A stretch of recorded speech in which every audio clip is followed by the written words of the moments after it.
Warning, spoilers ahead.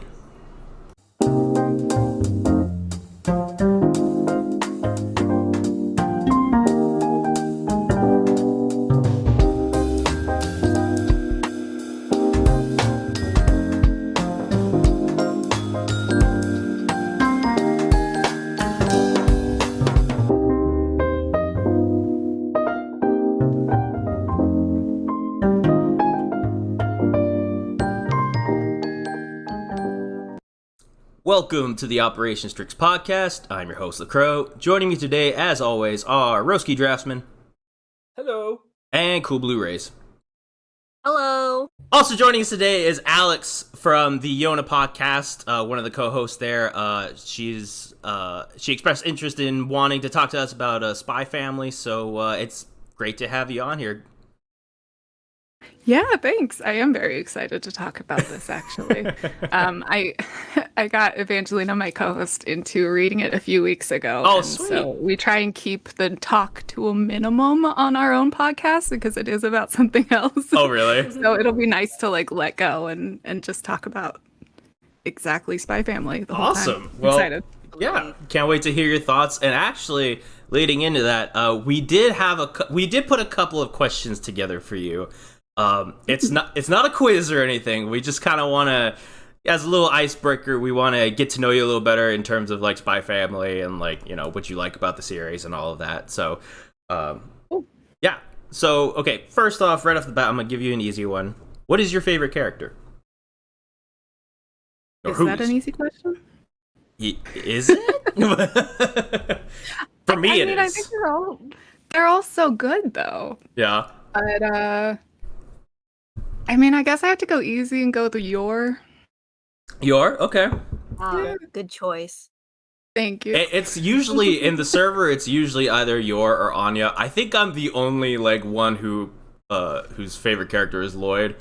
No, I really like Lloyd. But is he your favorite?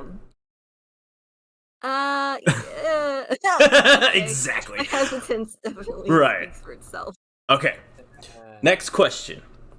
Would you rather be a spy, an assassin, or secret police? Okay, gut instinct says spy, Okay. but I would be very bad at it. You and me both. I feel like we have the same problem. Yeah, I'm a terrible liar. And oh god, I would be killed immediately, but I would be a spy. Okay. Is it that you just get really nervous, or do you just like start like stuttering or something like that when you start lying? Yeah, I get really nervous. Really? I have this like compulsion to tell the truth all the time, which like Oh, you're so honest. I get that. For me, I can lie if I need to, but I choose not to because it just stresses me out. Being like, I'm gonna get found out so easily. I can't keep it up. It's I can't keep it you up. You have to keep all these separate lies separate. Yes. It's like, why not just tell the Yeah, truth? my brain can't do that. No. See, my problem is I lie a lot, so I can't keep track of my lies, so that's what usually ends up screwing me over in the end. Yeah. Funny that how you say that. How do you know I'm not lying right now, Roski? That's the thing. How do you know I'm not lying? You'll never know. Yes. Oh, yeah. You'll find out the hard way. Oh my god. Okay, Alex, do you prefer the anime or the manga at the moment? I guess only up to like episode 12, because that's what we're on right now. That's a good question. I think the anime is really faithful and like a good adaptation. So at the moment, I would say the anime. Really? Because it has like more layers to it, and the voice acting adds to like the comedy of it, and seeing it, in full color is really fun. Definitely. Yeah, I agree. I'm kind of the same opinion where it's like, yes, the manga is, the OG, but the stuff that they added in the anime, I really enjoy, and I think it kind of adds to everything. But yeah. Wait, so do you all feel that way? No. I still prefer the manga. Really? I'm not gonna lie. Yeah. Up until the parts in the anime though, like not counting up until like those parts. Yeah. Okay, well, in that case, I'd say anime. Really? Yeah. They added a lot of good stuff. I mean, we'll get into the episode ranking later, but the anime only parts of it are some of my favorite overall. For Oh Spy yeah. X Family, whether it's manga or anime related, like their anime only parts have been really well done. That it just feels natural and like, yeah, this is just part of the show now. This is just canon. It doesn't feel Yeah. non-canon or out of character-y or anything like that. Yeah. Roski, you? A little bit of both, because the thing is when you read a manga series and then you watch the anime, Yeah. there's always this small or big, depending on the series, clash of what you expected, how you envision it, how it worked in your head when you were reading, Yeah. and when you see it on screen. It's not even that it's bad, because it isn't at all. I think it could have been done slightly better, but it's just nitpicking. Like, Yeah. another thing, I do enjoy the editions, but I still think the manga on its own stands well enough that there are things I prefer there. Okay, that's fair. And you'll have the opportunity to talk about that here in a minute when we go over volume 1, because there are some things in the volume that I would like to discuss in terms of like art and what me and Blue were talking about before y'all joined in. Oh yeah, there's some interesting things to say about the art. Oh yeah, definitely, especially with the first chapter. Okay, last question. I guess this is for everybody now. Top crack theory or ship? Ooh. Or just like any like hot take for Spy Family, I guess is a good one. Hot take. Yeah. Oh. Blue, I know you've got some hot takes. Oh. Wait, do I have to say? Yeah, go for it. I mean, the only one I really have that I've actually had on my mind for a while is I have a crack theory that Demetrius actually isn't supportive of Desmond's plans, and he doesn't actually want to become like the next big bad or whatever of the was it National Unity Party. Yeah. I don't know. That's my crack theory. I just want Demetrius to be a nice brother. You are just obsessed with Demetrius. I mean, I hope he's a good brother too. It doesn't sound like he is though. I know, but I just really want to see him. I'm getting really. It's like he's like my Moby Dick right now. Fascinating. You are so like drilled into someone we've never even met. Oh my god, you have no idea. Every time we open up the chapter, she's like, "Is it Demetrius? Is he gonna be here?" I'm like, "You don't even know what he looks like." It's a running gag at this point in this. Yeah, I don't think Endo will ever reveal his face. I think he's just gonna be. No, come on, guys. Just to spite you, Blue. Yes. No, come on. It's always important, but you never see his face. Like, Always in the background. He's like, Lloyd, you'll never see it. No, that's wrong. Don't say that. It's messed up. Alex, have any thoughts? I don't have any on my own. Okay, so this is gonna sound dumb, but I do enjoy reading this just like no thoughts, head empty. That's my favorite. It's the best, right? Yeah. So I don't know that I have any of my own, but I did read someone in another Discord that I'm in say that they are suspicious of Frankie. Really? Okay. Interesting. Did they give any reasons as to why? I don't think so. Just a crack theory. That's cool. That's what. Yeah. I guess I didn't read it that closely. I guess, but they were just like, "Yeah, I don't know. I don't know that I trust Frankie these last couple chapters." And I was Interesting. like, Ooh. Ooh. I mean, he did leave Lloyd to die, basically. So, I mean, I know they just met, but still, it's kind of douche if you move. So. I mean, he was pointing that gun at him. Can't blame him for that. That's true. Yeah, Lloyd was kind of a dick. There is, I think, a little bit of meat behind that crack theory, considering Frankie is not affiliated with any group. He's really an independent agent, and he just comes and goes as he pleases. Yeah, So he doesn't because of answer that, anyone. It is a little suspicious that he doesn't really he's not really tied to any one thing. Yeah.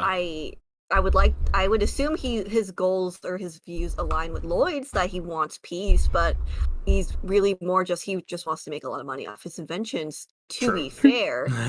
That's all we really know about the guy. And he's perpetually alone. Roski, what is your criteria?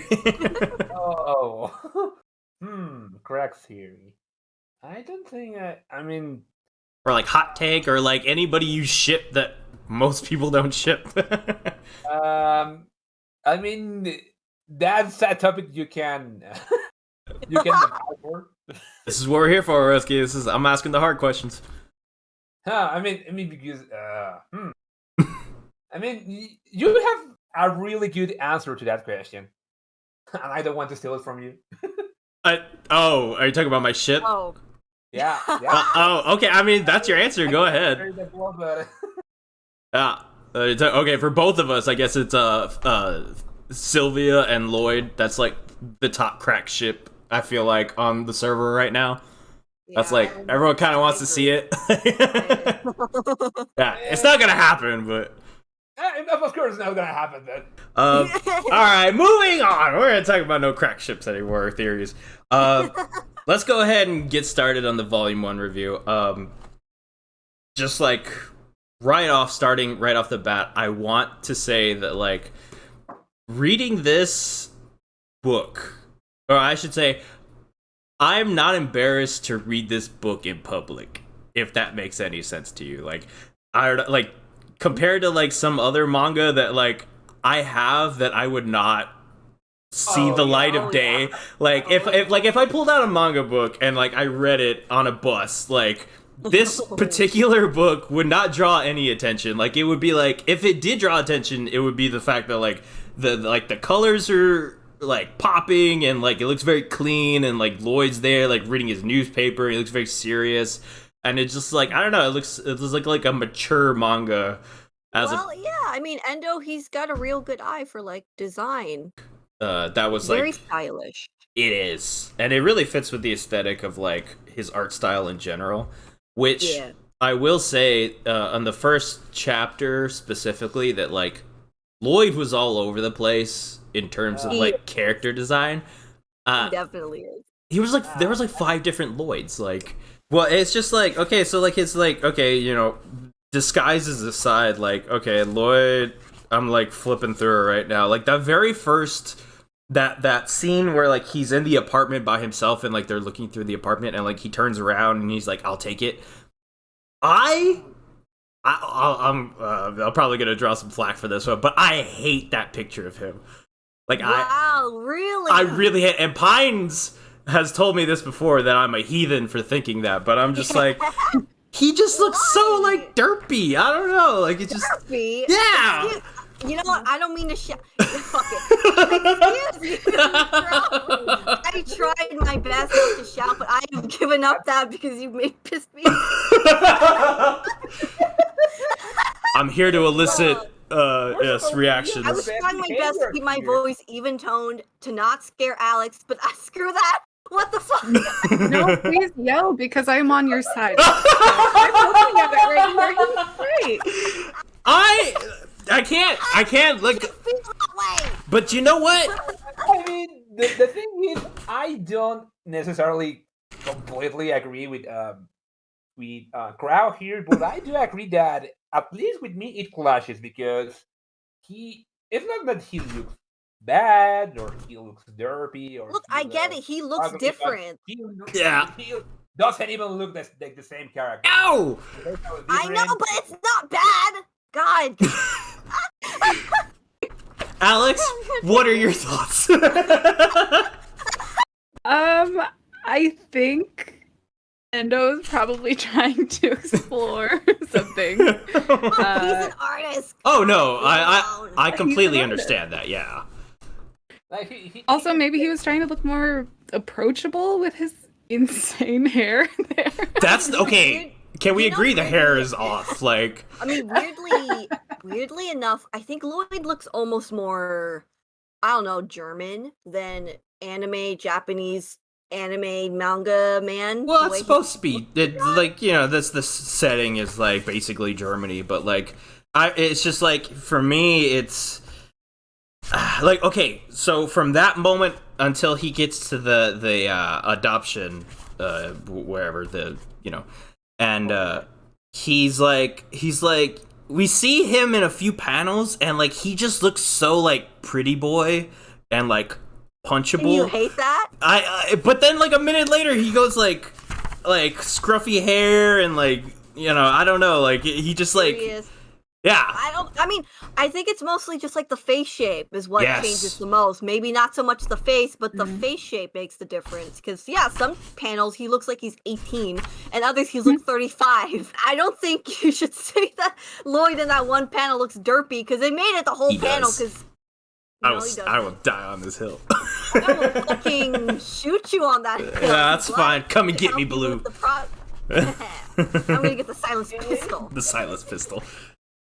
Isn't it also a little bit like classic manga that the first couple chapters are kind of wonky because the person hasn't drawn them before and they're like diving into a new world? Oh, definitely, yeah. And the dynamics that they're gonna work on for the rest of the series. So yeah, you do have some wonky character designs. Oh, definitely.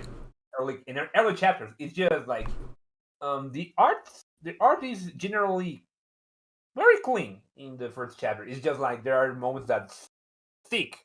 Yeah, and especially like I was telling Blue before this, like these moments they don't stick out in my mind. I'm only like I'm re-experiencing them as I read them, which I guess was the whole point of this. But like, yeah, I just forgot how much I disliked that one panel.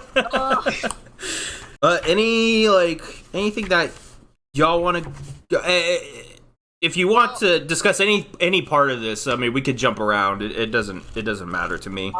Okay, like I said to you, Crow, before we even started recording, I really like all the details Endo puts into the manga, especially with like texture on like the suits or like the action lines and the way they can be used for shading or for highlighting or just to show movement. It's really impressive, because I would definitely say I don't think I've ever seen another manga do it quite like that, where it seems very kind of pencil sketchy than I guess inked, even though I know for a fact this is inked with like calligraphy pen and whatnot. And obviously screen tones, I know that's a thing.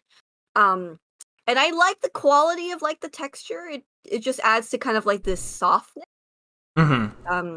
Because you kind of lose that with digital art. Like, I love digital art, but unless you're very good at emulating kind of texture or have some really good brushes or techniques, it does look a little too clean in comparison to when you just use like good old pencil, paper, and like ink and stuff.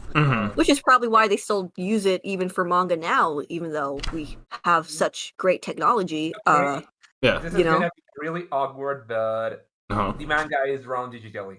Like, God damn it. We actually have seen Endo's workstation, and he does the artwork digitally. There are lots of little artifacts that do show this. Like, he has quite literally copy-pasted some panels in some scenes where it's appropriate for the joke. But yeah, the thing with his artwork is that he does like a really good job in the line work. That's Endo's strength. It has like really good control of line width. So like characters do not look like they are the same thing as the backgrounds, and the backgrounds do not look the same as the effects, and the effects don't look. There's a clear differentiation of the elements.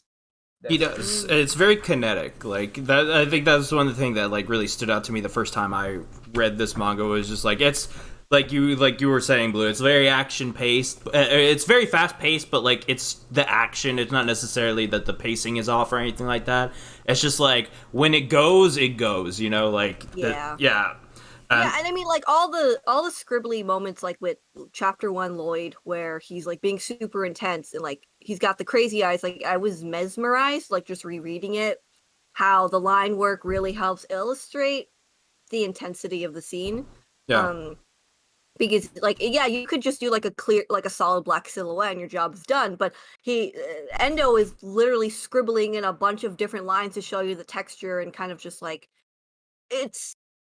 I don't know why it's so interesting and more visually appealing to see that versus just like a solid black outline with like some detail and highlights. Okay, I forgot how much I love the scene where Lloyd takes on those two guys in the apartment in the manga compared to the anime, because I remember when that first episode aired and we were like, you know, it looked good. Like, don't get me wrong. Like, I think the anime, like, I like that, like, the scene and everything. The impact. The manga, the impact. Okay, Lloyd is a feral little fuck. Like, he's a cat. Like, he's like, in this one where he's like, you know, he is like dodging everything, and like that one little panel where like he's like crouched down, he's got the chair in his hand, he's like looking like a freaking cat, and it's just like, I don't know. Yeah, I love it. I love it so much. Like, I don't know. never noticed it before until I was rereading it now. Like, oh, there's like a little thing of him, like he's like black little silhouette, and he's got like the crazy eyes.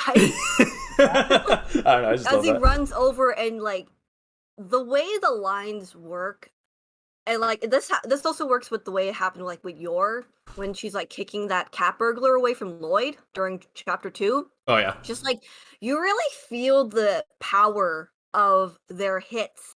Yeah. Way more with just like some scribbly lines. Well, not scribbly lines. Like it's actually quite impressive. Yeah. Just that really lends to like, oh yeah, you know that he fucking hit him really hard. Like smashed his face in with this chair, or like how you're like basically probably bashed that guy's teeth in or something. Right. Like it adds a lot more strength to their movements that I feel unfortunately just gets lost with the anime. Yeah. And I kind of forgot how I felt about it, because I remember I was nitpicking this stuff a lot when like the anime first came out. Remember? I was saying that a lot. Yeah. And I kind of just forgot about it as I got like more into the episodes and stuff. But rereading it now, I do miss it again. Alex, did you have any points to Oh yeah, sorry.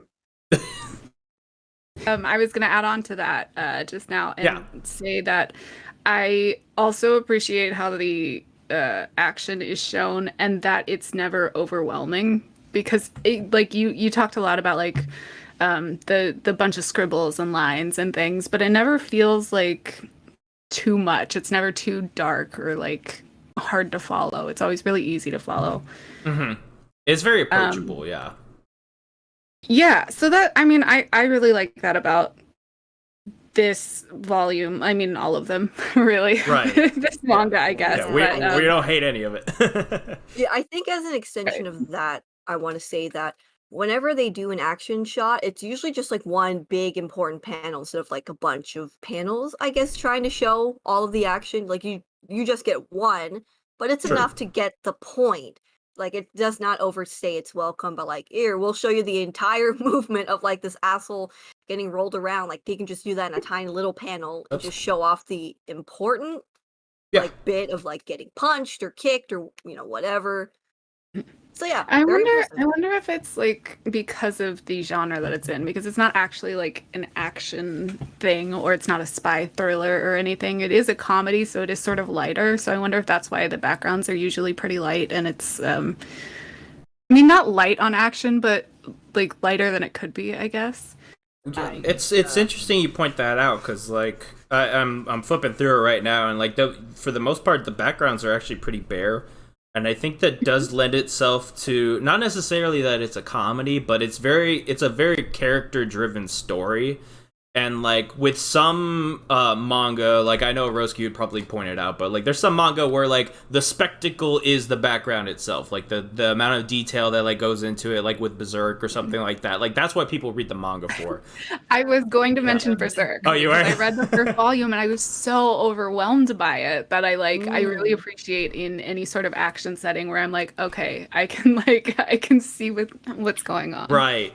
And that's the case for, I think, for most like action oriented manga, but like with here, like I said, it's mostly your attention is on Lloyd and Yor and Anya. You don't really care about what's going on in the background unless it's important. And Endo, I think, has a pretty good job of doing that. Yeah.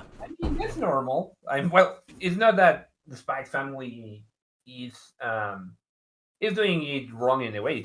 It's doing a very remarkable job because it's a series that is trying to balance quite a few things. A lot, yeah. But it's a normal practice in shonen series.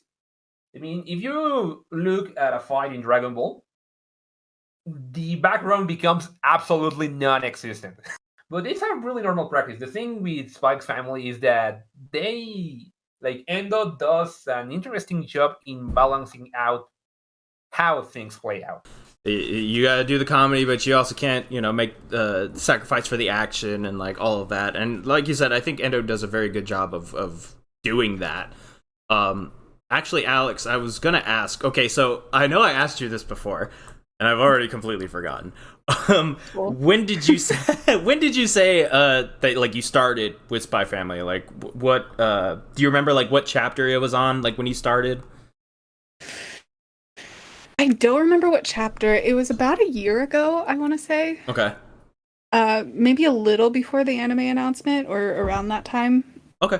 Because I had seen people talking about it on Twitter. Yeah. And I held off reading it for the longest time because I thought, before I had looked into it, I thought that the plot was that they were all like government officials. Oh, I thought and that the first like, time too, yeah.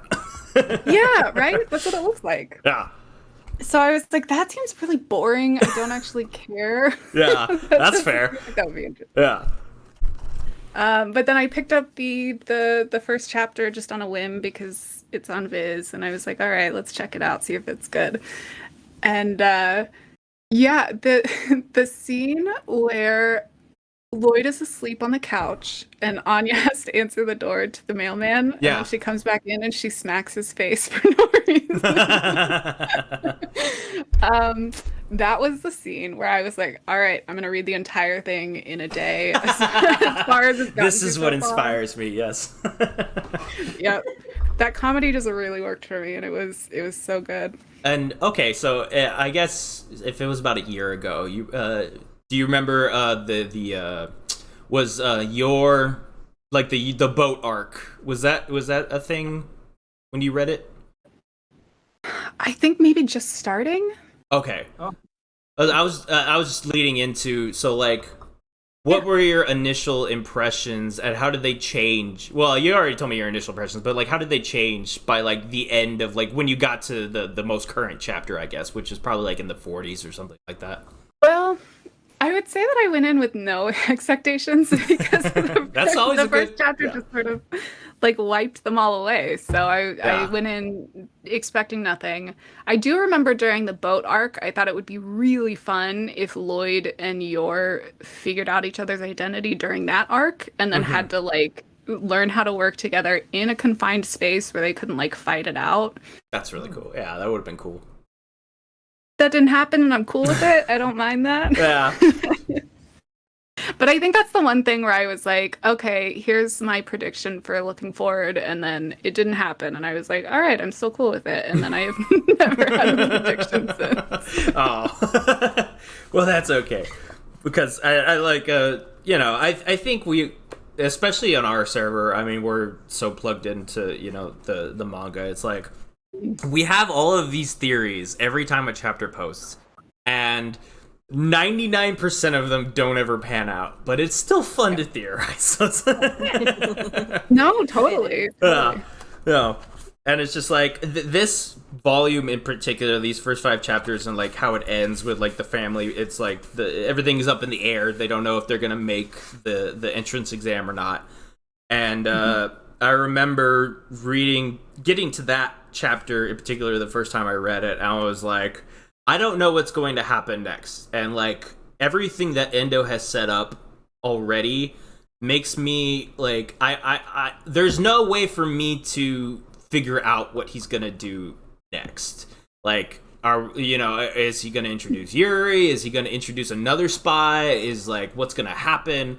And I think that's what's like really appealing to this series in particular is like, yes, it's frustrating sometimes that Endo is like all over the place when it comes to like what he does each week. but at the same time, it keeps you on your toes, and you're just like, I want to know what happens next. And, you know, I think that's one of the main strengths of this series. Right, exactly. There's like, okay, so I read a lot of things. Yeah, that's great. So I'm used to like analyzing narratives, and so it's easy for me to be like, oh, okay, obviously this is gonna happen next. And you said it very well that Indo's kind of all over the place. Oh, definitely. So it's fun to find a series where I don't have to look forward, or like my brain can just sort of like enjoy the ride. I think it's rare to find something where I'm not like, oh, I picked up on this. This is going to come back later. I'm sure it's very frustrating for other fans who like, I like predicting and trying to analyze, and I can't do that with this manga because one week we're getting Lloyd's entire backstory, and next week we're getting Frankie and Bond mini adventure. Right. You know, like I never would have predicted that that's where we would have went after how heavy that mini arc was. Right. It's and like it's like a little upsetting that it's like, okay, I guess we'll just have to forgive that Endo's a little bit. It does present a unique opportunity. At least more so than like other series where it's like, okay, there's no way we can predict what's gonna happen in the next chapter, but what's gonna happen at the end game? Like, what's it gonna look like? Or is Endo gonna go full angst with it and just like, you know, be very serious, or is he gonna keep up with the comedy and like make it more lighthearted? Like, you know, how's the family gonna figure each other out, and how are they gonna react to that? I think that's like the main draw is for people, at least in terms of like theorizing and things like that. It's like, what's gonna happen? Like, how's it gonna end? Like, is it gonna be a happy ending? Basically, I mean, we know that Endo kind of leans more towards the sad and dark stuff, and his editor has to be the one to pull him out of his hole and remind him, like, okay, the story, you know, it's sweet and wholesome and funny and actiony. Like, you can't write them going through like the most terrible trauma in the world, right? Or something. Like, there has to be a balance between the funny stuff, and also, some of it is going to be sad, some of it is going to be like hard on them, but hopefully we find a way to balance that, right? So that we would get the sense that we're getting kind of both the lightheartedness and the dark, right, the dark parts, how messed up the situation really is. I apologize if you guys have already talked about this on the podcast. I've only listened to a few episodes. Sorry. Well, thank you for listening. But do you have theories on if it's going to be a happy or sad ending? Because I feel like the only way that it can end is happy, but it would be such like a crazy twist. It depends who you ask on the server. Some people just live for the angst. Yeah, no, we've talked about it before, but there are instances in fandoms where when you have a story that's super dark, all the fans want is something really happy and sweet for the characters because they go through a lot of hardship. But when you got something really sweet, all they want is really messed up shit. Just all the pain. Really upsetting stuff. Yeah. No, I think it's gonna be a happy ending. I don't think Endo, I don't think Endo would do that. No, I think all of his. I never read Tista, so I don't know how that ends. But like the Medusa one, and then the Rengoku no Ash, those all ended happy. I think they do. And well, for me, I wouldn't understand what is the point of breaking up this family after all the journey they went through to get to this point of learning to grow and be better and doing it together. Like, I don't see the value of why would they just split up and not be together anymore after they've clearly shown how much they care and would die for each other. Right.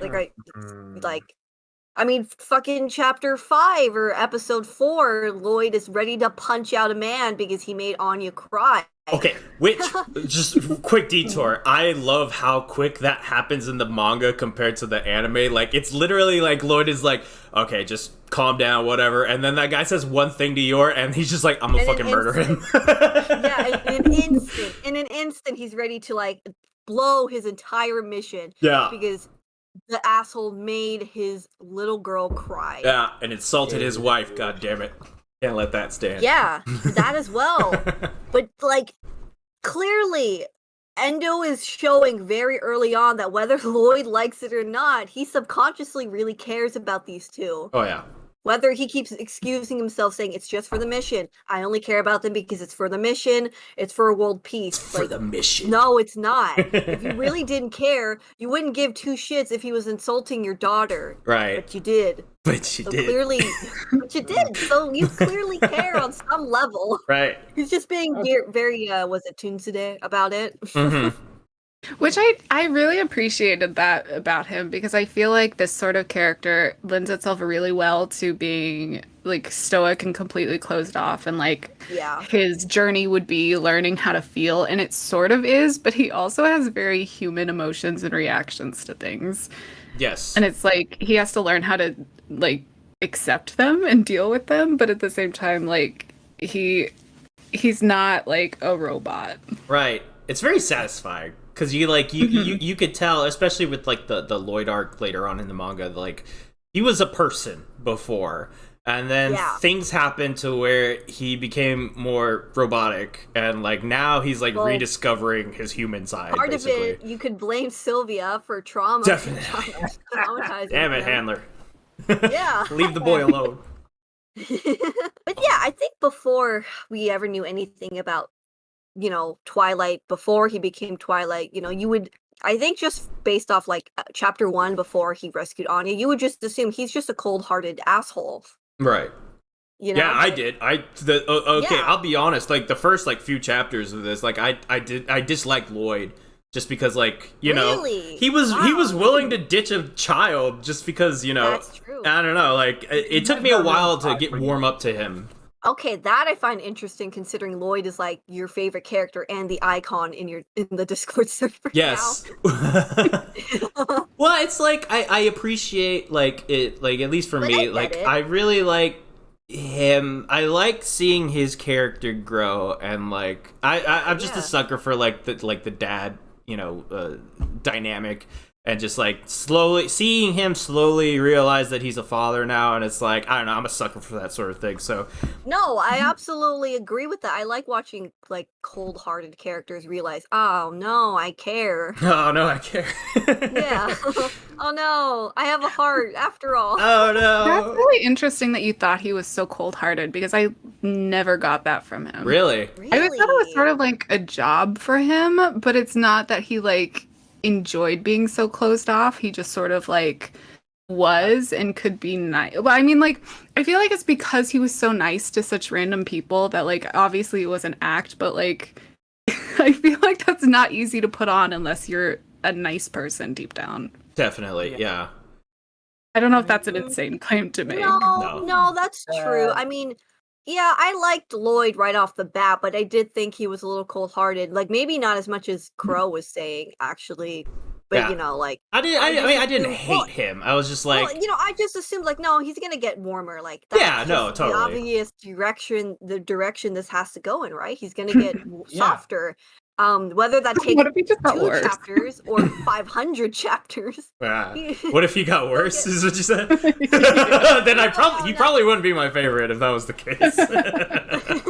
No, but I think we could all kind of sense that Lloyd, despite the front he puts on because he's been living as a spy for 10 years, he always had like that kind of humanity to him that he never really let go of. Right. Because if he didn't, he wouldn't even be like, he wants world peace. Okay, you can't be a truly cold-hearted person when you have that kind of goal in mind, especially with his personal motivation being he doesn't want to see children suffer anymore. Right. He had to suffer because idiots out controlling the entire state or whatever decided that they were going to play with the lives of millions of people.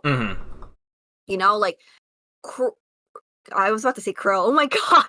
Me? Yes? Jesus, I keep messing up Crow and Lloyd. God damn it. Because we have a joke in the server that Crow is just like our server Lloyd. Neither of us get sleep, so that's where that comes from. But I mean, Lloyd really cares a lot about the people, like on a more personal level. He cares about them, just people in general, especially children. And you can't really be a cold-hearted person and you want world peace at the same time, in my opinion.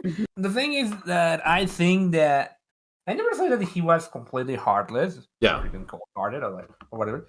The thing is that it's a constant thing that it's shown that the fact that Lloyd has to put up this act and lie to people and set them up for hurt weighs on him a lot. So the thing with the fact that he was willing to bail on Anya in the first chapter, first things first, that's surprisingly realistic for an actual spy. The real spies have to ignore the misery of others to avoid standing out because he because like he said, he will be compromising the mission. So it's not like, oh, I hate you, little girl, I'm gonna let you die because it's inconvenient. Like, it's a really important mission that could decide the fate of the entire country. So it was one of those situations of the good of the many outweighs of the few. I think he realizes, how shitty he is to people, but like he can't do anything about it, like you said, because it's his job. So there's that, and then like in regards to what we're talking about with like the needs of the many outweigh the few. I don't know if any of you have watched Fate Stay Zero, not Fate Stay Nave, the prequel. So basically, the character there is like he's an assassin, and like his whole thing is like he wants to live in a world where people don't kill each other. So in order to achieve that, he kills everybody possible, and it's such like it's not quite the same as this, but it's such an interesting dynamic where he's like, oh, I know I'm a terrible person. He's like, but it has to be done, so I'm gonna be the one to do it. If it's for the good of the world. I've seen that a villain turned hero in Saint Seiya. That he's like, oh really? Oh, yeah. It's like, in order to get a world with only good people, I'll have to kill all the bad people in the world and then kill myself because I will be the last bad guy standing. Hopefully, Lloyd doesn't get to that point. I don't think Endo will take it that way. That's rude, but yeah. But what's weird is we were just talking about this on our Yona podcast. Oh really? Because it's a question that comes up a lot because pre like story, Yona is the main character and her dad was the king, and he had a very strict like no violence policy, and it kind of completely like fucked over the country to the point where like it's like on the edge of ruin at this point. Wow. So yeah, then you have a lot of like philosophical debates throughout the series of like how much violence is justified and if at all. Like, very interesting. It's a fascinating question, yeah, and I love series where it poses that, and it's like there's no right answer. It's just.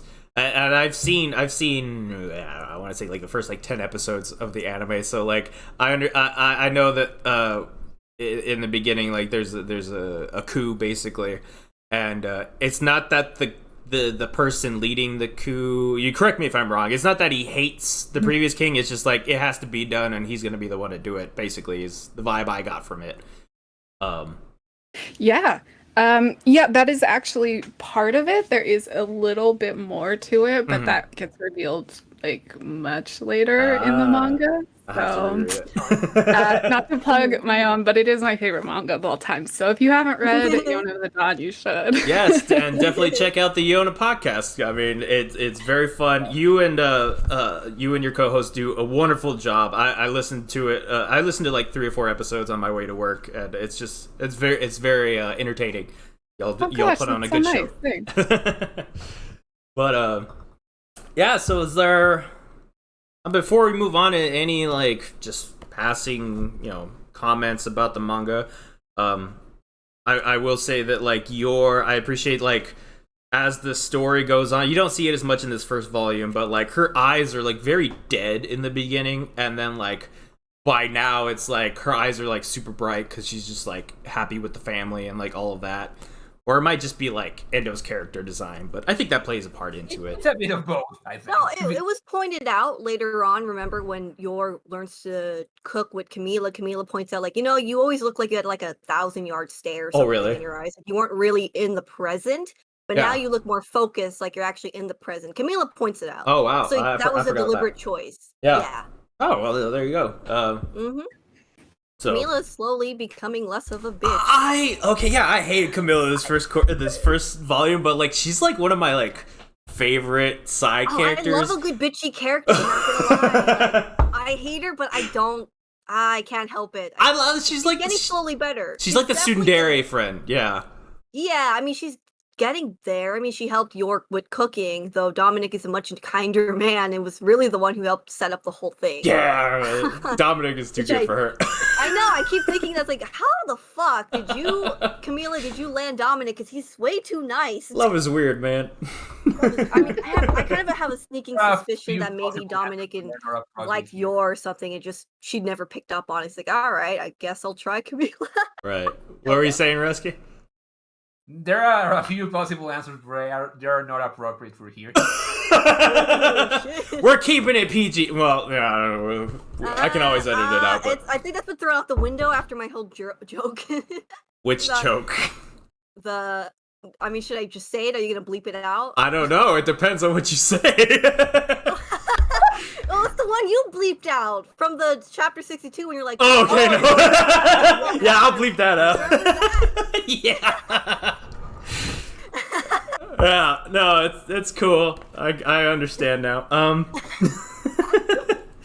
All right, well, that was volume 1. Like I said, it's one of my favorite books. I have no problem reading it. I should just say that Volume 1 is definitely one of my favorites because of the introductions, which is kind of ironic because in my ranking list, they're not my favorite at all for the anime. Oh, really? Oh, well, I guess we'll get to that in a second. Wow. Yeah. That's interesting, but it makes sense. Yeah, no, I was surprised to figure out when I was looking through it, like, oh man, I really don't like some of these earlier episodes. I think you and me both, yeah, actually. Yeah. Whoa. But we'll get into that. Okay. Well, moving on. At the request of one of our viewers, Shiloh Elkins, we're going to be doing the season 1 episode review. Basically, our ranking list of like our least favorite to most favorite. So like 12 being like the least favorite and like 1 being our most favorite episode of this season. Okay. But here's the thing. And we're gonna go round table. I'm gonna ask each of you, but we're gonna start off with our number 11 pick. So our second to last pick. And then we're going to work our way up to number 2 spot. And then at the end, we'll reveal our number 1 and our number 12 pick. And then the rest of us have to guess which one is which. So. Oh. Yeah. It'll make more sense as we go along. But Roski. Oh, I kind of see what you're doing here. It's a good way to. Even though I have a sneaking suspicion that like almost all of us are gonna have the same number 1 episode, but we'll see if it. Yeah. Yeah. So Roski, go ahead and start us off. What is your number 11 pick? Your second to last pick. I made this stupid chart that I'm not sure I'm in agreement anymore. You had a lot of issues with it. I will tell everyone that Roski was very conflicted these past few days about torturing himself. He made like several lists. Yeah, I mean, I guess my number 11 has to be episode 10. Episode 10 as your second to leave. Really? That one's the dodgeball episode. Wow, yeah. That's surprising. Okay. The thing is, my criteria was how entertaining I found it. Okay. How good I found the animation, and how relevant or well executed I found the plot. Really? Okay. Which I thought that checked off a lot of your boxes was that dodgeball episode. So that's very interesting. It's very interesting, but the thing is, I found it entertaining. Yeah, I found it really, really funny. Well, yeah. I mean, I love that M. Bison is officially part of it. I fucking love that. So Mhm. It's one of those episodes that if they disappeared, there will be no major consequences to the overall. That's story fair. or I can see why that's like your second to see, last. I see. Yeah. Blue, your 11 pick. Okay. My 11th pick is episode 2. Really? Yeah, okay, well, it's like what Roski said, you kind of have to pick a loser, and for me, I feel that as even though it was your introduction episode and like it was of course the scene with the grenade pin launch. I love that scene, but I didn't love this entire episode overall because I Really? felt personally there were better episodes to show off like Lloyd and Yord's relationship building Uh-huh. and like their personality and stuff. So that's why I picked 2 as my 11th. Okay. Yeah. That's fair. That's point. I mean, I'm surprised, but fair point. Oh, yeah, okay. You might get more surprised as this goes I'm on. sure I will. I'm already surprised by both of you. Alex, what is your 11th pick? My 11th pick is episode 5. Really? Where they Okay. pass their tail. Wow. Wow. Okay. Wow. Okay. Yeah, I was not expecting that. I was not expecting that at all. No, I was surprised by everybody else's too. So this is going to be a wild ranking. I love it already. Yeah. We definitely don't have the same amount of taste as I thought we did when it came to this stuff. Pretty cool though. Okay. It's good to have variety. Yeah. No. Yeah. So like, why? No, it's really extended. It just feels so pointless. I'm like, okay, we could have done more things with these Okay. 30 minutes than I get it. this giant like thing that just doesn't matter. Ooh, you Kind think of it's kind of just like a pointless kind of filler episode. Yes, it felt like filler, which is like I love filler. I am the biggest proponent of filler. When Yeah. I grew up with the 90s Sailor Moon, Oh, which definitely. almost infamously has just like way too many filler episodes. So I love them, but at the same time, it's like I don't know. I just felt like it was too much personally. So basically, Roski's reasoning for that one too. That's completely understandable. Now that I think about it, I guess my 11th pick would be episode 7, the apology episode. I didn't do much for me. Like I mean, it was cute seeing Anya like blushing for Damien, and Damien losing his shit basically. But I don't know, it was very boring to me. I feel like so. Yeah, that's my. No, I agree with that. Yeah. I mean, I like Damien and Anya. I think they're super cute. But I guess like when you kind of have to think on the huge scale of all these episodes, yeah, I don't think it's like one of the best that the show had to offer. Yeah. Yeah. Like you said, there has to be a loser, and that's my second to last loser. The dodgeball episode was better for that, but that's just me.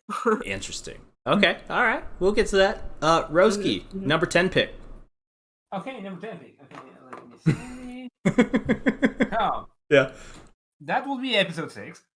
Episode 6. Okay. The Damien Punch episode. Yeah, Damien Punch. Like,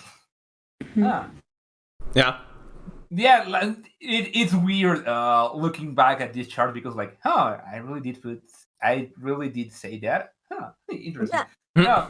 Thing is, it's in the manga that was like a big moment because not in a small part because it was really fucking funny. Like, Yeah. oh no. Oh no, she punched me. Like knock the shit out of him. Yeah. But I do think that even if it was really well animated, I didn't feel for some reason the same impact. I think the fandom really just enjoyed it, like for anime only because of the shock value, if anything. Yeah, nobody was expecting it. That kind of wears off. Right, if you've already seen it before. Yeah, I get that. Blue, you're number 10. Okay, 1 second, please. My number 10 is episode 11. The Stella Star one. Okay. Yeah. All right. Interesting. I mean, I like what they had in there. Anya gets a star and everything, and obviously there's like the crazy swimming pool dark intensity, but other than that, I don't know, it didn't have a huge impact on me maybe in that sense, because I think it feels more heartwarming for me, weirdly enough, in the manga chapter of it. When Lloyd is saying, like, I feel so proud of her. Like, I don't know why, but it feels like a bigger impact on me in the manga than it ever did in the anime, weirdly enough. I can see that. Alex, you're number 10. My number 10 is episode 9, Show Off How in Love You Are.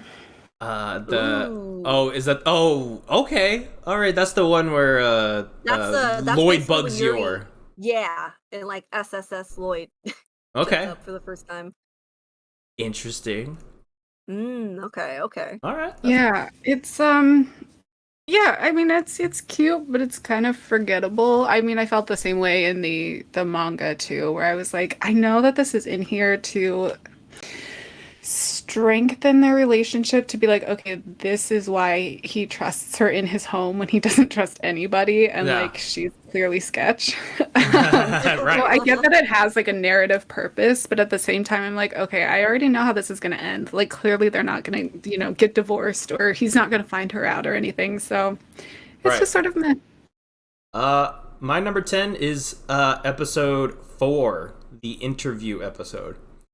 Ooh. Yeah. Okay. It wasn't. That didn't do anything for me. I mean, I guess that much. I mean, I enjoy. Honestly, I enjoyed, like I said, the manga version better, just because Yeah, I think that's going to be a problem.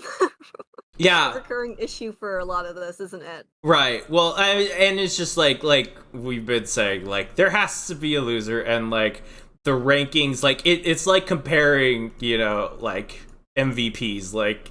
I love all of the episodes. It's just like some I love more than others, and then some of them just kind of get the short end of the stick. But yeah, interview. I don't know. I didn't enjoy it as much, but yeah. Roski, number 9. Number 9. Okay, number 9. What the hell did I put in number 9? Oh yeah, episode 12. Which one?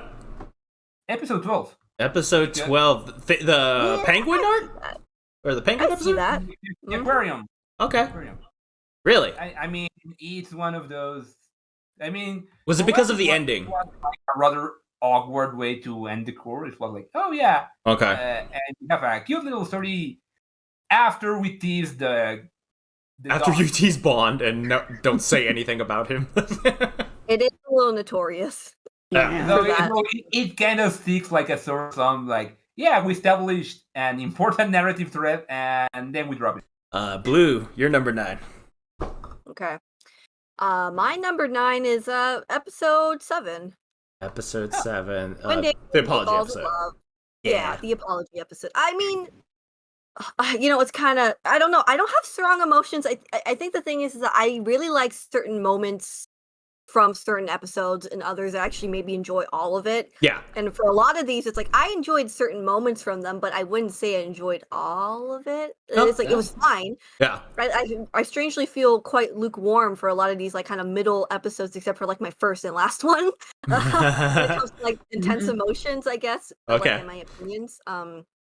But I mean, yeah, episode was cute because it just showed off how ridiculous Damien's little crushes, and like I guess it really was that first indication of how hard the kids' imaginations can go. Yeah. With Damien being like rose petals and pink lights everywhere, Yeah. and like romantic music. Like, Yeah. now we know for I sure love it this was fucking all thing. in his head, and he Such a probably shoujo character, fucking. he picked it up from reading some accidental shoujo manga. He's probably a closeted shoujo fan. Alex, you're number 9. My number 9 is also episode 12, Okay.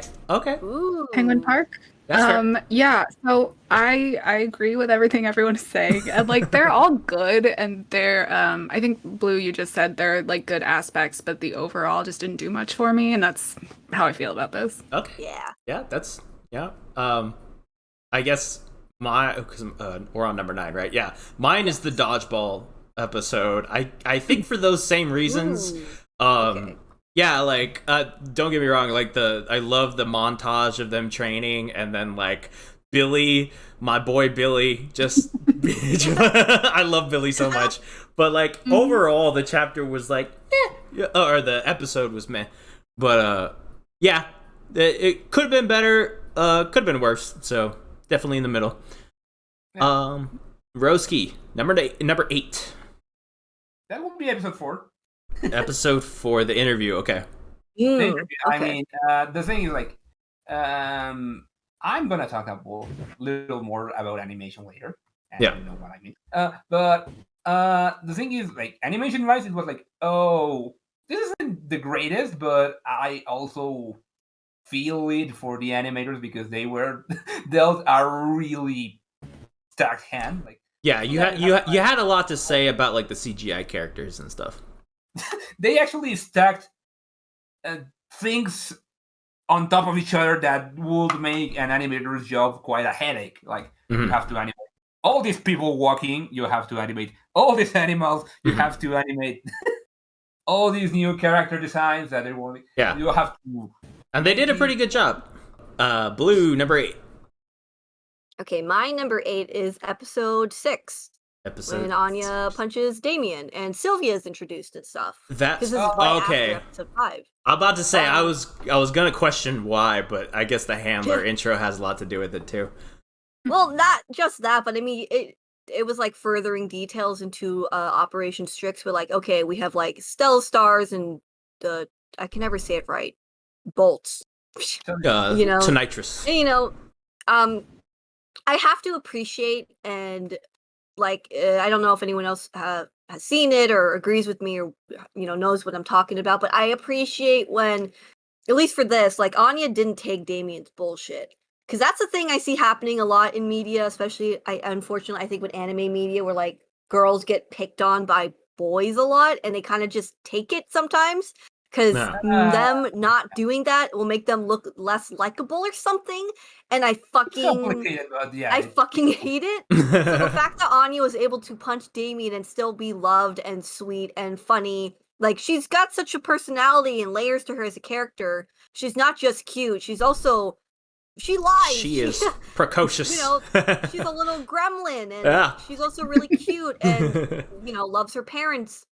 And is very funny. Like, she's got a lot of layers to her as a character as just like a 5-year-old, compared to some other. I don't want to say Tora from Fruits Basket, but I'm going to say Tora from I don't want to name names, but because like, for a lot of like those like shoujo like those young girl protagonists, sometimes they're a little too nice and they take too much of a beating while ever like getting their revenge, and I don't like it.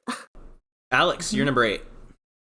After that explanation, I understand why we have such different picks, Blue. So that'll be okay.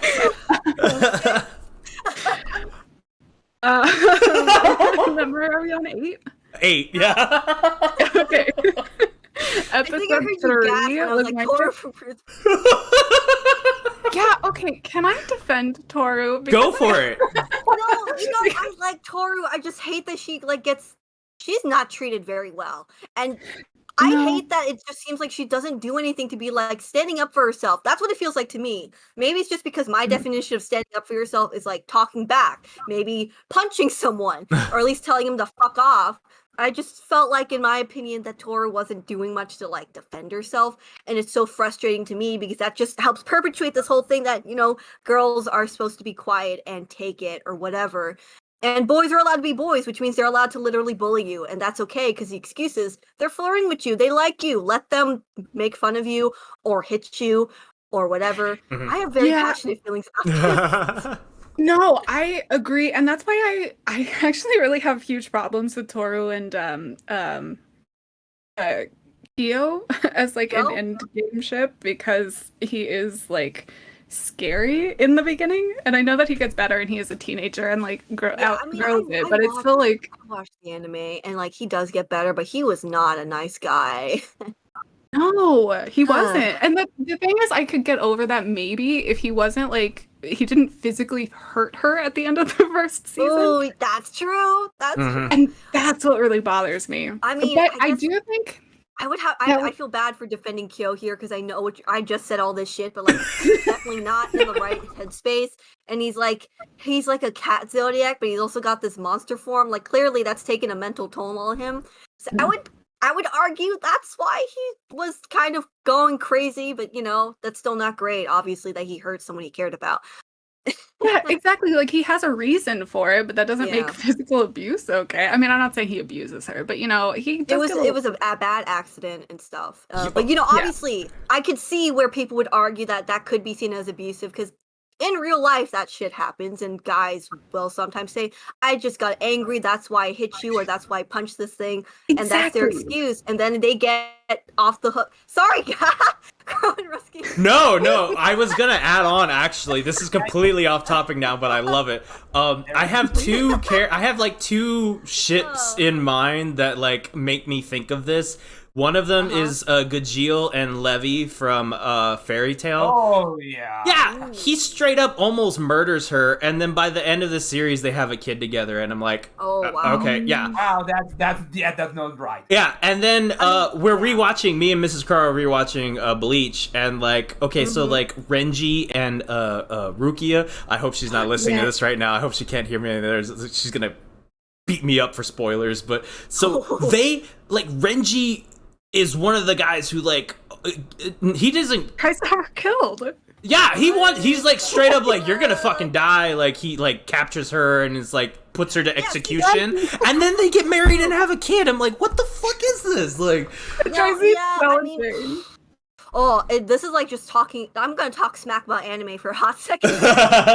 Go for it. I know that anime is like not supposed to be super realistic for the most part. That's why people argue they do crazy shit, and that's why they have fan service or like crazy shit happening. Right. I get that, but like if you're gonna have like a solid actual like relationship or some kind of solid character growth, you can't let them do this kind of shit and then let that just be like okay, because then it gives young impressionable fans the wrong idea that no, it's okay that my boyfriend hit me because he still cares about me. He said he was sorry. Yeah. Because like what it does, it's like he's just taking advantage of your kind of naivete. I'm sorry to say. No. Yeah, But like that's a big problem. That's a big problem for me when it comes to any kind of media, is how it will influence young people to give them the wrong impression about relationships or about friendships or about anything, because it's not being handled very well. Like, Crow, we talked about this a long time ago from that one podcast recording that never actually recorded with Becky. She was influenced by fucking Berlin in Love, and that's why she thought, gonna be a mistress to Lloyd, even though he's literally 30 and she's 5. She doesn't know any better. Right. But see, she got the wrong impression of From real media. relationships because of stupid soap operas. And Right. thank God for Lloyd and Yor. They're not even a romantic couple. They are so much better than any other romantic couple I can possibly think of in anime sometimes. Mm-hmm. Just without even actually being romantically involved. They treat each other with respect and care. And they know each other. And they haven't even kissed yet. Make it happen, Endo, goddammit. Okay, we have gone into a tangent. Hell yeah, we have. Okay. No, this is the good shit, Roski. This is what we're here for. Alex, what is your actual number 8? Yeah, what is your number 8, Alex? Right. The topic we're on. Episode 3, prepare for the interview. Oh, okay. Number 8. All right. Really? Wow. Yeah, I'm shocked by some of these choices. I'm seeing a pattern though. I'm seeing a pattern with your choices. You are not a fan of the filler, at least in terms of Spy Family. I guess it's true. I really want to say no, but I can't argue that. That's it. Because it varies by series. You want to see some things more than others. So I guess that's true. Yeah, I mean, I really like their like dynamic, but it is just sort of like okay, for me. Yeah, that's perfectly fair. We're all right. Let's try to speed through these next few ones, unless it's like a really hot take. But my number 8 is the Stella Star one. Wasn't great, wasn't the best, but like I don't know. I just really like the animation of that, and then like Anya like being the hero, and it teased Bond, so like it's important. So it's higher up on the list, but it's still not one of my favorites. Yeah. Yeah. Roski, Yeah. you're number 7. That would be episode 8. Okay. That was the okay. Yuri visits. Okay. Yes. Yeah, The yeah, almost kiss. The almost as well. kiss. Yeah, almost because I mean, it does the job.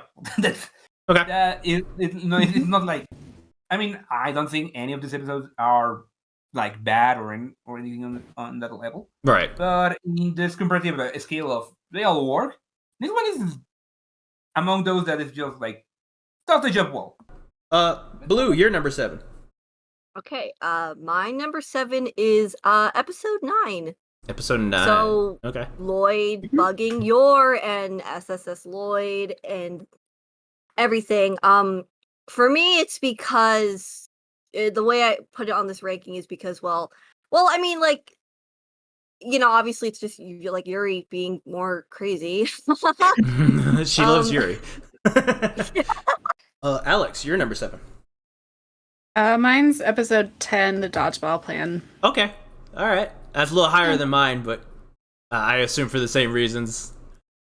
Yeah, it's a little higher than a couple others there because the thing that really bumped it up was Anya getting stuck in the jump rope. Really made me laugh. Oh yeah. I love that. That's how bumped it up. Like my ranking is not scientific. No, Roski's over here tearing up his papers right now.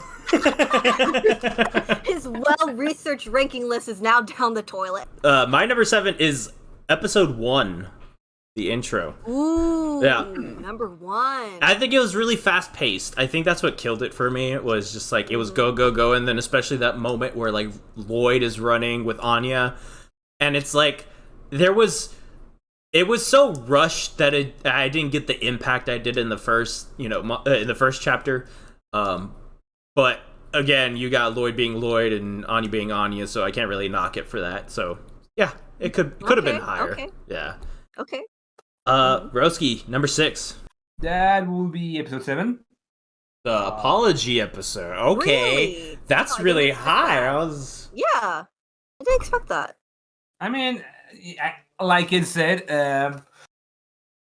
this ranking is probably gonna change tomorrow, like, depending on That's true. where the Capricorn constellation is or some shit like Yeah. that. Because my head works that way. But for how important it is, I mean, despite it is actually an important moment because it's a moment that Lloyd is starting to see himself.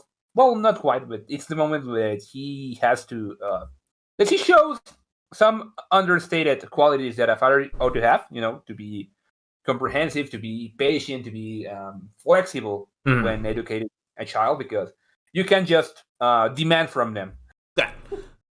Roski. Oh, not Roski. Blue. Your number 6. Okay, my number 6 is episode 8. Because Okay. well, it's the Yuri introduction episode, Yeah. and I have to say, I think they did a very solid job introducing him. Maybe I think they not did such a too, yeah. solid job concluding him, Yeah. but showing it was the introduction of him and also the secret police being a thing. Mhm. And I have to give a lot of credit to the voice actors. I've said it before, but the voice actors really bring it their all with these performances. And Mhm. Kensho doing Yuri, he does a fantastic He job. did a good Yuri, yeah. playing sweet younger brother of Yor, and yet also a terrifying SSS officer who is not going to hesitate to bash your head into a cigarette ashtray. Alex, your number 6.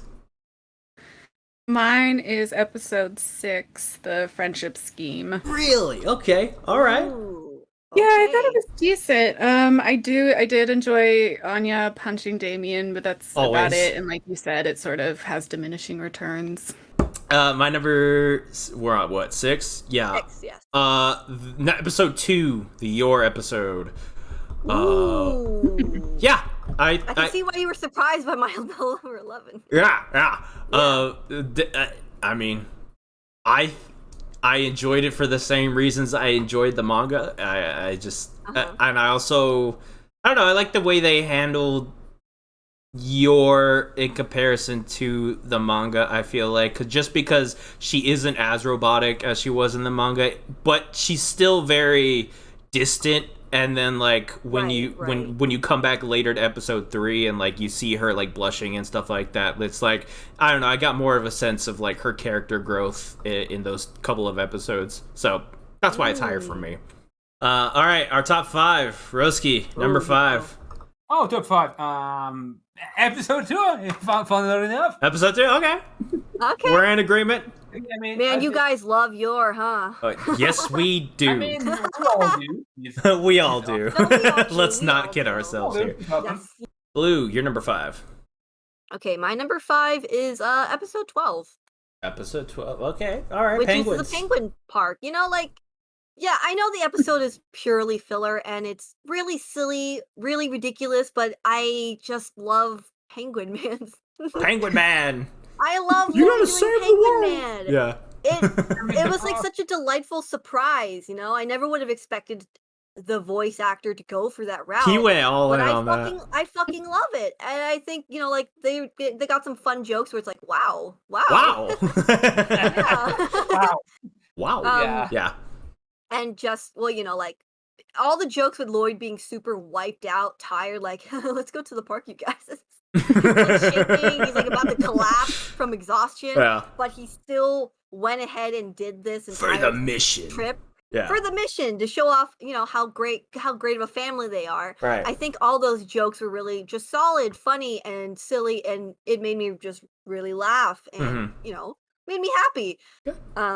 Yeah. So yeah, that's why it's number 5 for me. Awesome top 5 pick. Alex, yours. Mine is episode 4. Episode The, school 4. interview. Okay. Ooh, oh. Interesting. Why? Okay. Is it- I mean, I can guess, but No, please guess. I'm guessing it's because you like Twilight about to punch Swan. Endure it, Twilight moment. Am I right? Okay, you're not right, but I do like that. Okay. Okay, it is only so high because it's my least favorite chapter or like a couple chapters in the manga. And I think that the voice actors made it more palatable because on page the shoot, I'm forgetting his name, but the guy who says elegance a lot, the teacher. Oh, Henderson. Henderson, thank you. Elegance. Yeah. So on page, elegance is basically the same every time. Right. Like in your Oh, head, you can yeah. read it the same way. But Yeah. the voice actor sort of like brings it alive. Yeah. And so this one's only so high for me because I was really pleasantly surprised by how much I did not hate this episode. Okay. I was really expecting to. Wow. That's okay. I do, even though I wanted him to go a little bit more hand with it, I agree. I think Henderson did a fantastic job of being Henderson. And yeah, the voice actors really did sell it. So I agree with you there. My number 5 is episode 8, the Yuri intro episode. Oh, interesting. Yeah, for the same reasons you blew. Like Kensho nailed it. I enjoyed all the interactions. Kensho made Yuri more palatable. Yeah, not even palatable. Just like he really nailed it. Well, he nails the emotions. Yeah, exactly. Okay, Roski, number 4, closing in. Okay. Oh, that will be episode 1. Okay. I assume because it's the intro of the series. Yeah. I mean, I think it was a really good. It wasn't perfect, but it was a good tone setter. You know. The thing is, with an anime opening episode, you have to create a good first impression. You know. You Yeah. have to do a good job with the animation. You have to do a good job setting up the stakes, the premise, everything. You know, you have to build up the trust that the viewer has something to look up for. You know, because there are some opening episodes that just botch it and Right. like. All right, fair pick. Blue, you're number 4. Okay, my number 4 is number 4. Oh, perfect. The interview one. Yeah. That's high. I'm interested. Yeah, well, it's actually more of like the later half of episode 4, which is the actual interview part. Okay.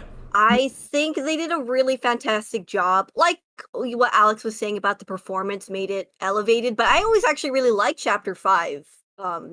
Personally, because I've said it before, but like the impact it had, I think, to show like Anya crying silently and Lloyd just can't take it, I think was a really big indicator of, well, like it helps support the whole thing where he's saying in episode 1 or chapter 1 where like he hates kids crying because it reminds him of his childhood. So obviously to see like his daughter crying like that and just silently suffering while Swan is berating her with questions about, do you like your old mommy or your new mommy better? Like that's just such a fucked up thing to ask any child, you know? And like I think just like the impact of like that and seeing how much Yor truly cared for Anya already, and Lloyd clearly did because he was ready to punch Swan right in the face and like restrain himself at the last second. But you know, like he wasn't gonna take, like, I'm glad to see, I guess I was just glad to see that Lloyd wasn't willing to take like he wasn't willing to risk just like anything to be able to get into the school. Like he had standards. Right. And he wasn't going to let them make his daughter cry just so she'd get into the school and let her like silently suffer. Yeah. Being harassed, basically. Basically, Lloyd being a good dad is what I'm hearing. And it's sort of like an extension of what I was saying with episode, what was it, 6, when Anya punches Damien. Like, Anya doesn't take crap. Alex, you're number 4. Mine is also episode 1. So Roski and I are did a mind meld before this. The coming of the minds, yes. Yeah. I also thought it was a really good tone setter, and okay, this is gonna sound wild, but Lloyd never did it for me in the manga, but animated, I was like, whoa, Lloyd is hot. Where did this go? You are not alone because half of the server is exactly it's blue. Okay. I was literally I always used to just make fun of Lloyd, like, look at this blonde bitch just being an idiot. And then as soon as he was animated with fucking, you know, Takia Uguchi, his amazing voice work, I'm like, oh no, I got the hots. His voice work was just so good. He was doing such a great job being like this serious toned spy. The ladies love Uguchi Lloyd. Yes. Yeah, I mean, I don't want to bring up English dub Lloyd, but that man. Okay, we're not going to go into that. He really butchers Lloyd. Oh, anyway. thankful. Okay, yes. Yeah. Are you in agreement on that? Thank you. I don't like him. I love English dubs. I love them. I will pick them over the sub anytime. I know it's controversial, but I cannot watch this dubbed. Okay, all right. I wasn't going to say anything because I didn't know your thoughts on it, but okay. We can talk about it a little bit if you want, because we've had an extended segment on this podcast of just like our dislike. 3 separate occasions we've talked about how we just don't like Lloyd's voice actor for the English. Like, I don't know what's going on. He's the only one that drags it down for me. Or like the voice actor, but he is completely boring, monotone. All the time, and like every time there's like some kind of funny beat, he misses it. He completely misses the mark. It's so deadpan. Takia doesn't do that. He basically creates the mark, and like, how is it that this man is watching this dub and he's like, maybe I should not. Maybe I won't do that. Maybe I won't be super funny and likable. I'll just be super boring. What? I'm sure that's what he gets into the recording booth every time, and he's like, okay, don't be funny, do not be like, and it's fun. And it's more frustrating to me because I know the voice actor for the English dub, like that guy Alex Oren or something, he can do good voices for other work. So I don't know what the fuck is going on with the Spikes family like voice direction, but he's not doing a very good job, and it's like, are they ever gonna fix this? Because it's been like the entire season, and he did not get any better. He stayed exactly the same. He got a little better at the end. No, he didn't. Not to me, anyway. Like, that's fair. Yeah. You need a breather, Blue? Need some water? I kind of do, actually. I might. I actually need some water, so I might hop off for a second. That's fine. While you're doing that, my number 4 is episode 9, the Lloyd bugging episode. Yeah, I am a sucker for anything with Yor and Twilight, and just the more shipping material, the better. I am a shameless shipper, so that's like top tier for me. I fully agree. Yeah. That's the draw for me for this is the shipping, which is insane because there's like barely any of it. I know, that's what's so frustrating about it. It's like, I mean, I'm still coming back for it. right? It gives me more fodder as a writer, so like I'll make all of the fics. Yeah. All right, top 3. We're closing in on it. Roski, what's your 3 pick? Okay, according to this shit that's gonna change. Wow, what the hell is wrong with my head? What is wrong with your head? I put episode 11. That doesn't make much sense. Episode 11? Yeah. Okay. No, I completely thought that this was gonna be in your top 3. Like, no joke. Huh. Yeah, because you were talking about how much you enjoyed the animation of like the panning shot of Anya. That was one of the highlights of the. It's probably the highlight of the entire season because. Really? Yeah, in animation wise, it is like that shot where Anya is running and jumps into the pool. Right. Like words and my own technical knowledge to this point fails me to explain how complex that is. It is really, really mind-blowing. It's even more important because she is doing it for the right reason. You know, right. Anya... I mean, I don't think Anya is, like, a bad kid or anything, but there's, like...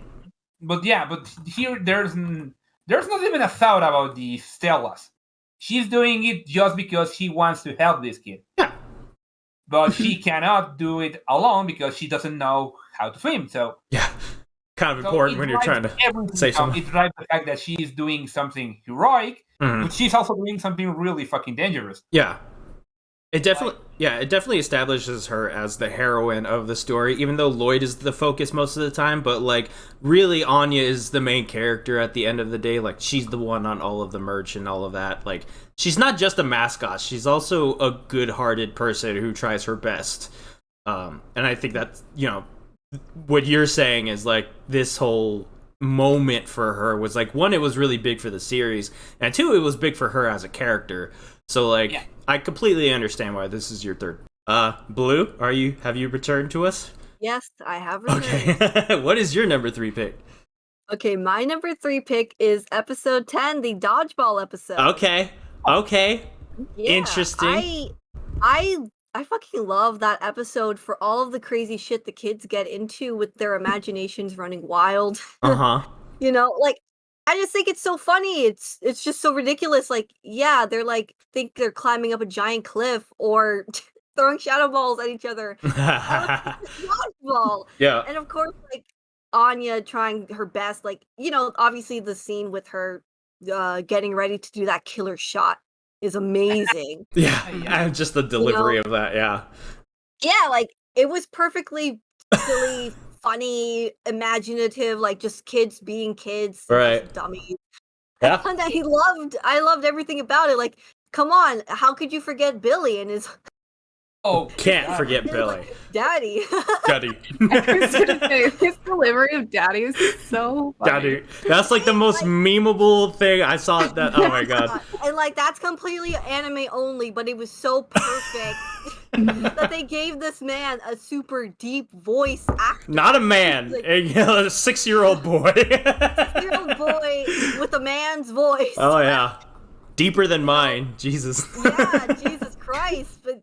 Billy, it was just so funny, all of it. I just, it was very memorable to me. Like, I could not stop laughing because it's like one of those great moments where, like, because, you know, we're reading the manga, there's a lot of the episodes that can't really per se surprise me beyond, like, okay, I know what the plot is, so I'll have to try to save my surprises for, like, the performances or if they do any kind of changes. Yeah. But, like, getting episodes like these with the fillers where they're just, like, completely going off the rails are always such a big delight for me, personally, just because, like, I never would have imagined that they would have gone this direction, but they have, and it works.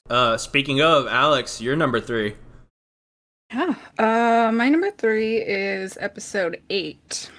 Okay. Because I love fake dating. Yeah. This really delivers. It really did, yeah. I love the little They try to make the heart with their hands, and it's like lopsided. It's just like we're so in love. Yeah, that was a good one. I love the way that they animate them being like awkwardly flirty, where they're like they like have to like side eye each other as they're looking at this like single bed, and they know the implications. Love it. Also, Drunk Yor is always Drunk Yor, always a plus. Yeah, Drunk Yor. All right, my number 3 is the Penguin episode 12. Oh boy. I love all of that. The only part I didn't love, the parts I didn't love, I still loved. I just didn't like the very tacked on end, and also the fact that it was episode 12 and not episode 11, like it should have been. But yeah. Other than that, it's top pick for me. I love penguins. I love Iguchi's voice. I love the wow. All of that good stuff. So yeah, Wow. Penguin Man, Penguin Man, that's legendary. Top tier Yeah. for me. What a great way to end out the season 1. Right, just knock Lloyd completely off of his toes. That's what I want to see. All right, Roski, number 2. Oh, number 2. Okay, number 2. What the? Oh yeah, episode 9. I think that was Episode 9. Episode 9. Okay, the Lloyd bugging one. Is that because of the Yuri slap? a bit. A bit. I mean, what? I think there's a pattern here that you are already seeing. I'm the animator. I'm a sucker for good animation. Well, And That's this episode did some really, really fun things. yeah. Like, the POV shots are awesome. They did a good job with it. Yeah. I think they should have. There are like things. There are like moments and things that didn't quite stick the landing, but I feel that overall it was like a really neat package that closed the entire setup for Yuri. Yeah, I think it was a good send off for him, and especially gave us all of that wonderful Lloyd and Yor fodder. Yeah. Blue, you're number 2. My number 2 is episode 3. Episode The first 3. family outing. Okay, all right. I can see why. Yeah, I really love that episode for showing us the Forger family, like their first time kind of teaming up together and, preparing for the interview, but also going out of the town and, you're seeing a purse snatcher and immediately like, I'm going to murder him. I'm going to murder him. And how, Lloyd decided, okay, crap, I got to go after my wife because she's going to go kill this man. Can't have her in jail. Right. And everything. And well, there was a lot of really great moments of them going out shopping to like the tailor shop and getting the photo done, and Lloyd admitting to like that old woman that I never would have gone after him if it wasn't for my wife, which I think is a very, maybe I'm looking a little too much into it, but I think it's kind of a good foreshadowing to show that Yor is going to help Lloyd kind of maybe grow a bit of a heart, more of a heart, if anything. Oh, definitely. Like he definitely has a heart, but he doesn't go out of his way to save people the way she does. Fair enough. Definitely. Yeah. Alex, you're number 2. My number 2 is episode 7. Episode 7, the apology episode. Oh, Really? Wow. Why? I got pretty low, and I was just kind of like laughing. I wonder why. Yeah, I think. So I really love shoujo. And I Okay. appreciate the fact that there was a joke about shoujo that wasn't at the expense of shoujo. That's It was sort of like Indeed. shoujo is the height of romance to this little boy. It was the best joke, I think, of the series. It did really surprise me. It was along the same lines of like something. I don't think it was in the manga, was it? It was just Nope, anime. it definitely wasn't. Yeah. I would have remembered that. rose Surprise. petals everywhere. Just my Right, heart. so it was a really nice. And let's not forget the shoujo filter. Oh yes, where No, Anya's there's a eyes are just small- sparkling. Yeah, it was a small thing in the manga, but they like pulled it up to like 1,000%. Oh yes, Yeah. love it. I know. Yeah, and it's so funny that like he sees Anya, this little gremlin girl, as like this cute naive girl. Yeah. She's so. And then also the Yoren Lloyd stuff, I do really like that.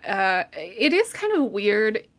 It falls into the same. So like, it's hard sort of to adopt a manga into an anime and have it feel cohesive if you've read the manga, because you like know where the break is between chapters. Mhm. Yeah. So I think that also contributes to like, oh, this feels kind of awkward and tacked on because we know that it's like 2 separate weeks. Mhm. Yeah, yeah. So I get your point, Blue. I think you had this point where like it just sort of like you completely forget about Yoren Lloyd's conversation because it's like Yeah. Right. it feels sort of tacked on. And I get that. Unfortunately, the Damien stuff is just so much more memorable to people that you kind of just forget that there was a second part to that episode. True. But I want to say, Alex, like I don't hate shoujo. I'm not for all that ranting I do. Like, I actually really liked Fruits Baskets for its darker tones. Like it really got me going. Because I never knew anything about it before I watched it like blindly. So I was like completely shocked by it. But I think shoujo has a lot of value to it, and I know that a lot of people don't think so because they just assume it's mostly just romance stuff for girls, and that's not really the case. And everything. Yeah, no, I get you know? I get that from you that you don't hate it. Okay. The female characters in Spike's family are all so solid. Fiona, she could use a little work, but Yeah, it was I Fiona. don't hate her. Yeah. I don't hate her. I'll say that much. Yeah, that's fair. That's the most I could. I gotta could say, ask. I was actually really surprised to find out that Endo was a man because he writes women so well. I think. Right. He has no. There is no. The only fan service in this manga is Lloyd. Lloyd is like everyone just comments about like what a slut he is, and it's just like it's so refreshing, to be honest with you. Like It is refreshing. No, I think it's great that Yor doesn't have to be like, because that typical trope. I know I've seen comments before. Like, I'm so glad Yor is just an assassin. She's not like she has to seduce men into bed, then kill them. Like, no, she just Right. brutally kills them right off the bat. She doesn't have to do any seducing because her canon character is that she doesn't know how to seduce anyway. yeah. So she kind of just has to brute force her way into killing everyone, Right. which is great. Moving on to okay, we're on 3, right? Yeah. So my number 3 is also episode 12, the Penguin episode. So Oh wait, no, you were supposed to be on 2. 2. Okay, 2 is also the family outing one. Yeah, the episode really? 3. Yeah. Hell yeah! For the exact same reasons. I just love all the extra bits that Yeah. they added onto the anime, and yeah, it was Woo! it was refreshing. We're at the end. We're at the final mark. All right. Okay. So I'm gonna ask you your 2 picks. Okay, your first and your number 1 and your number 12 pick. You're not gonna tell us which, Roski. You're just gonna give it to us, and then based on everything that we've heard over the course of this podcast, we're gonna guess which is your number 1 and which is your number 12. Okay. Ooh. All right. So it's 3 and 5. 3 and 3 5. Oh. Oh. Okay. Your number 1 is episode 5. I think that too. And then, okay, your number 12 is number 3 after everything we just said. Yeah. Yeah, that's how it works. Okay. All right. Well, That makes sense because episode 5 is Interesting. like really animated. I mean, Like dude, they went I ham on the They- animation. I don't yeah, think it's all the really budget hard went into to that episode. have these theories all the time. Yeah. No, but I'm more shocked that that episode 3 was your number 12. Like that's Yeah. more interesting to me. Because, yeah, Roski, you talked a lot about how much you actually liked it, I think, at the time. Right. But, all right. I think John's all things like, have moment, changed, of course. but okay. Let's remember that for this recap, I've been paying a lot of attention to the animation quality, Uh-huh. and by far, episode 3 is the least. Actually, looks kind of rough. Like there's a crowd shot in that episode. Oh, yeah. Yeah, I remember that. That was pretty rough. I We still talked about remember that. I still remember that. Yeah. So that's actually one of the most, like the part that soured me the most to that episode. Yeah. Is the contents of the actual episode, the narrative, the Yeah. character. It's just that there are moments it's not Ghibli. I'm not expecting Ghibli quality animation because that's too much of a high mark. Right. But the actual contents I love. I like the small additions add up to the characters. Yeah. How they align with their characterization so far. Right. Yeah. They feel organic, but I just cannot overlook how underwhelming the episode was for me visually. Yeah. No, that's like I said. There has to be a loser. Yeah. Okay. So Blue, Okay. your 2 picks. My 2 are episode 1 and 5. Can you guess which one is which? I believe episode 1 is your least favorite. Yeah. Yeah. That's Why? Why 1? Okay.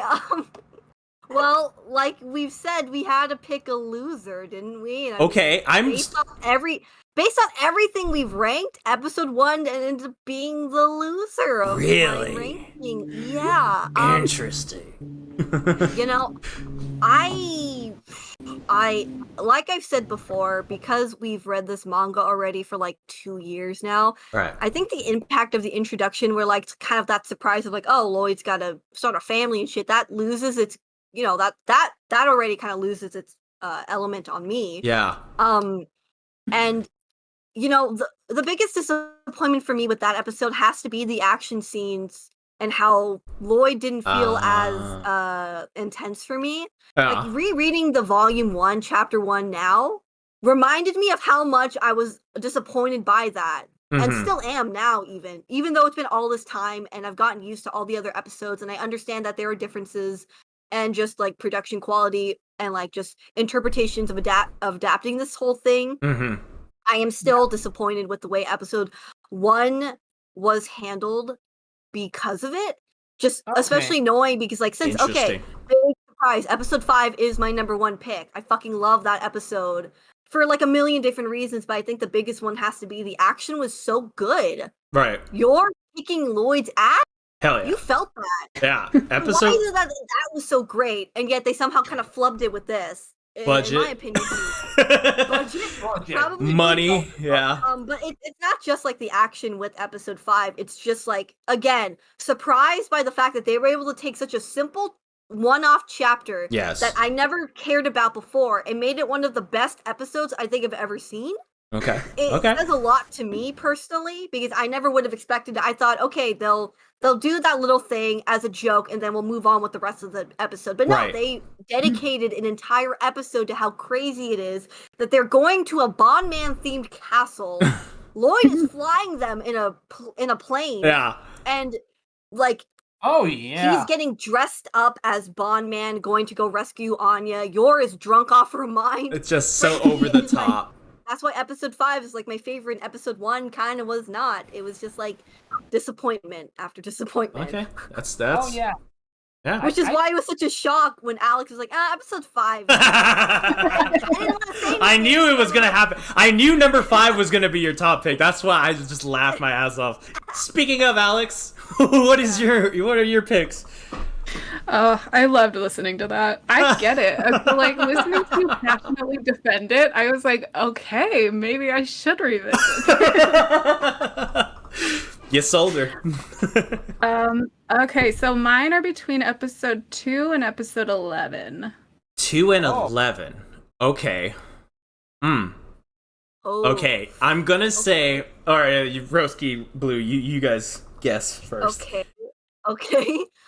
I believe episode 2 has to be your first pick because of the grenade proposal scene for Lloyd and Yor. And obviously the defending scene is really great too at the party and stuff. And those kind of shoujo vibes we've been talking about. Yeah. Oh, I'm right? Yep. There you go. I was gonna say Yor because she's your favorite character, but Also that, yeah. I mean, it's her intro. I love fake dating. I love the weird way that they start together. Yeah. And I feel like it's one of the more cohesive episodes. Yeah. I agree with you on that one. Yeah, it definitely. Whereas episode 11 is one of the least cohesive ones because I feel like it should end with her getting the Stella Star, but it doesn't. It just keeps going on to the next chapter. Yeah. And that's one of the ones where I was like, oh, you can really feel the demarcation between chapters, and it just doesn't feel like these should mesh well. Even though they did like their best. Yeah, that's completely valid. I think we had those exact same complaints when it came out. Which is like that first part was great, but it should have just been that. And Yeah. All right. So my picks are episode 5 and episode 6. Okay. Gee, I wonder what it's gonna I wonder what it could be. I think it's hilarious that the three of us, sorry, Alex, our favorite top one has to be episode 5. That's right? episode 5. Yes. So funny. Yeah, it was honestly it was a toss up between episode 5 and episode 3 for me because I loved all those anime only bits that they added to episode 3, but like the episode 6 with like the Damien punch, I was so bored with that episode, especially coming off of episode 5, that I was just like, I remember when it aired too, I was just like, that was an episode, and like just completely forgot about it. Oh, yeah. Yeah. Fair. Yeah. So I could see we all have wildly different tastes, and Yeah, which is great. I love it. We came together. Oh, okay, the three of us came together. Alex, not so much. I feel like we've talked about it in length together, and I think we were already kind of knowing that like episode 5 was one of our favorites, but I really enjoy hearing Alex's takes on everything because it did make me think about some of these episodes, and I'm like, maybe I would rank them up a little bit higher, or lower in some cases. It was a good Or lower, yeah. There were a couple I'm like, I could change that around a bit, but I made a chart as we were. Oh, were you? I was thinking of doing that. I did, and I wanted to point out how. Let's see. I'm gonna add it. Send it to me afterwards. I'm gonna add it to the screen. I will. But ranking for number 9, Roski and Alex agree that episode 12 belonged there. Then we got ranking 4, Roski and Alex got 1 and 1.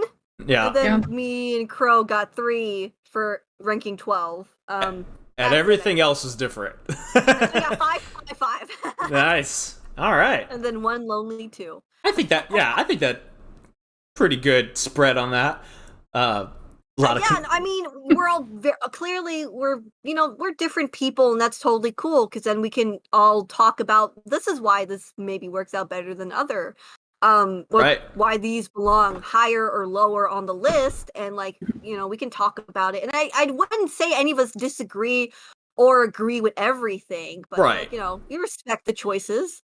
And the same thing goes to everybody listening to this podcast right now. Feel free to share your list with us in the comments below, and we'll try to get back to you on those. But definitely interested to hear what all of y'all's takes are.